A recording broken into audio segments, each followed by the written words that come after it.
Hi everyone, Joshua Hayes at BigWaveTrading.com. We're going to do another overall market environment analysis to get you prepared for the next week.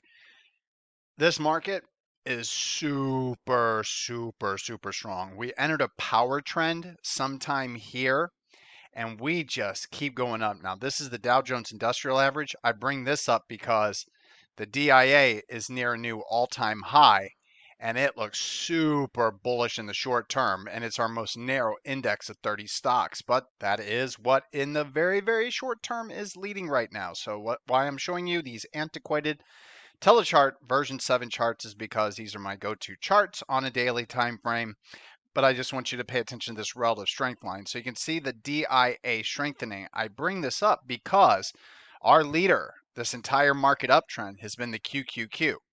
But in the most recent area where we reached the third ETR band of the 21 EMA Keltner channel, overbought conditions in the RSI, once you notice the relative strength line of the NASDAQ, it's actually been pulling back. Then you take a look at the SPY, and while it's good and the DIA is good, look at the IWM relative strength line. We appear to be breaking out of this downtrend line connecting the recent highs of this relative strength line.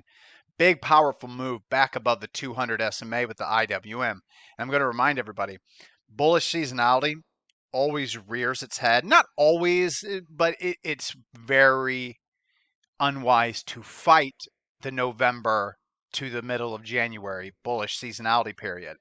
And if you've been fighting it, all I got to say is, how has that been playing out for you this past month plus? So seasonality is very important. It's the same reason as soon as it turns September, I'm bearish throughout September and October into November. Now this year played out perfectly to a T. It won't always be like that, but I never mess with negative seasonality of August, September, October. I never mess with bullish seasonality of November, December. And small caps really get hot in December and January, and we have this curl here in the relative strength line. We have leadership via the IWM.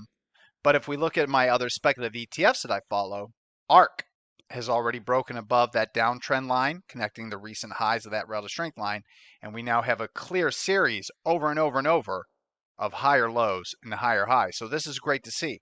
But just to let you guys know, we're still if this is a new bull market, we are still very early. I'm going to remind everybody, we have not officially pivoted from quantitative tightening to quantitative easing. We have a narrative pivot via what the Fed is saying, but we don't have an official pivot yet.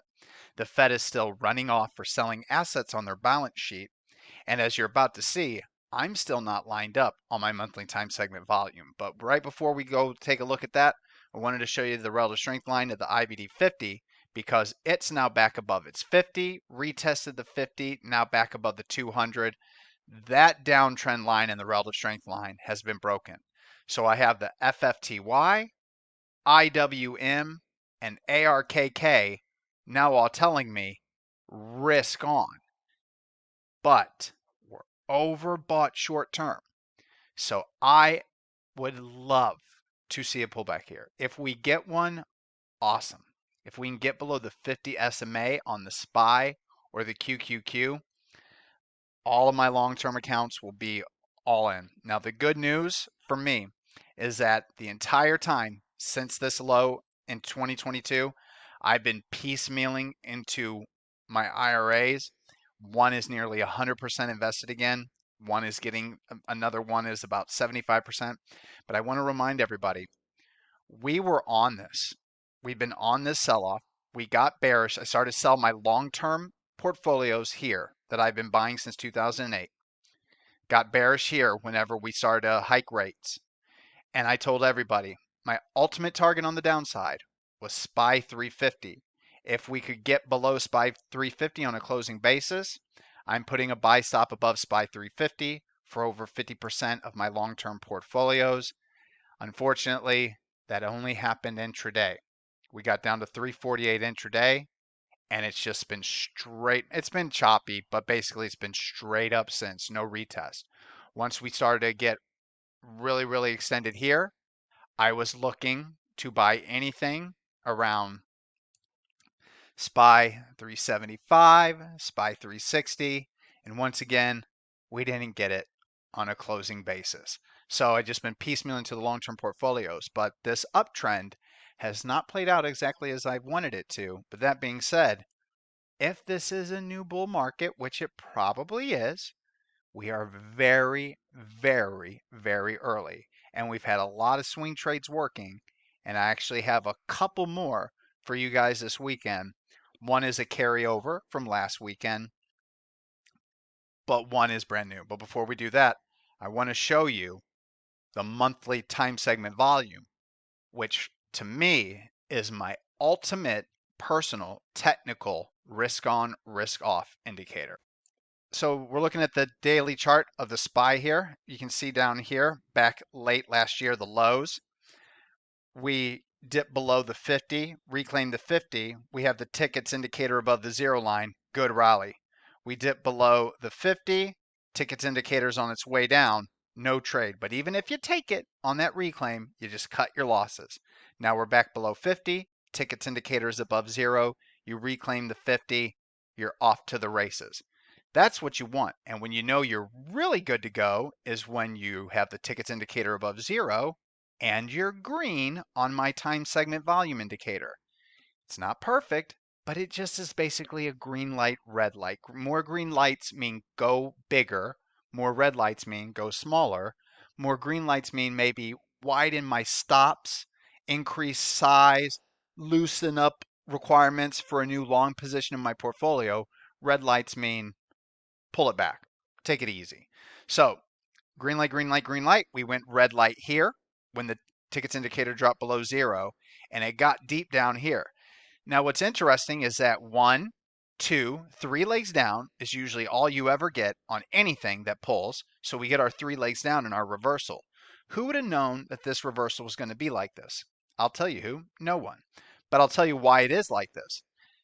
If you guys check out hedge fund positioning, you will see that at this point here, hedge funds were the most short that they've been since 2008. If you check out hedge fund positioning now, you will see they are now the most long since 2008. I can't keep up with the extremities of this market, guys. It's just insane how we just go from one extreme to the next. But that is what's going on here.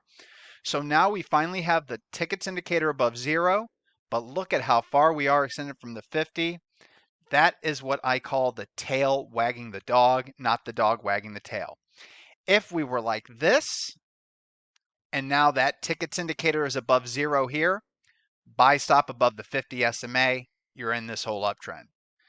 The best laid schemes of mice and men sometimes agaphically, guys. I don't know what to tell you. It just didn't work out this time. So what I'm looking for here is the same thing that I've been looking for the last 2 videos that I've produced on the weekend.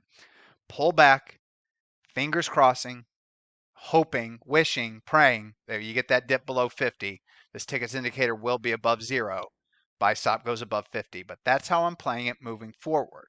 But just let you know, we are now completely aligned in the SPY. How are we looking on the QQQ? We're completely aligned on the QQQ. How about the IWM? Hey, we got that zero line cross. And here's another example that you could have used a buy stop on. You cross the zero line. Told you guys about this. Buy stop above the recent highs. This one isn't extended. You're long and you're in IWM. SPY and QQQ, too extended. I can't chase that. Same here with the DIA signal. This signal, you could do a buy stop above the highs if you want. It's been working.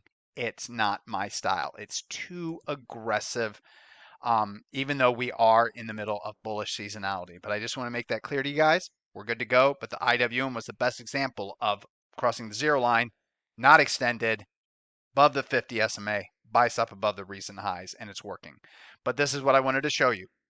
If it is a new bull market, we're going to do a weekly time frame. No, I'm going to do monthly. Let's do monthly. Where's my monthly time frame? Max monthly, because I just want to show you. When the monthly TSV is green, good things happen. Sometimes great things happen. When it's red, bad things happen. So the IWM has technically been red since October of 2021. It tried to go green here for a minute, but it's still negative. My best returns come when the monthly time frame TSV is green. So that's the IWM. How's the QQQ looking? Okay, well that one is vacillating, oscillating between green and red. No clear signal yet, but this is the leader, clearly. SPY, red on the monthly. DIA, red on the monthly. So remember, when this indicator is green, great things happen. Push it, push it, push it. When it's red, you're not going to see me push it on any new long signal unless it's what I deem a grade A setup. I have very strict, tight parameters for grade A setups. They have been nowhere to be found this entire year outside of cancelim stocks. And when it comes to cancelim quality names, every grade A signal I received this year has come right before earnings. So it's just the nature of this tape. It's still early. Hopefully we can pull back, but we're still red across the board on the monthly time frame. So like I said, we're still early. This is going to be a new bull market. We haven't even flipped the script yet. So keep that in mind, everyone. All right, guys, 2 swing trade ideas for you this weekend. One is the same as last weekend. I told everyone, ARM buy stop above this wick high right here. I want to get long. Or if I can get a pullback, I have a limit order. It's actually an alert. I'll get an alert when it reaches 57. When it trades below 56.90, I will then place a buy stop above 56.90 to get long on the reversal higher. Either position, I am calculating my size and risking to this low. Now, if I get long, and if it pulls back on light volume all the way to this low, I'm willing to give it to this low, 46.50. But this is a big giant cup with handle, arm, high quality. I'll remind you all, NVIDIA wanted to buy ARM. They did not. They couldn't. SoFi or whoever the Silicon Valley. I don't know. I don't know the bank. I don't care, to be honest with you. Whoever negated the sale. I don't know if the DOJ did it or if the company that owns ARM did it. Don't care. I can look it up after the video lesson. All I care about is that NVIDIA wanted to buy them. That's all I need to know. NVIDIA wanted to buy this company, and this company has amazing earnings and sales growth and amazing future estimates. That's all I need to know.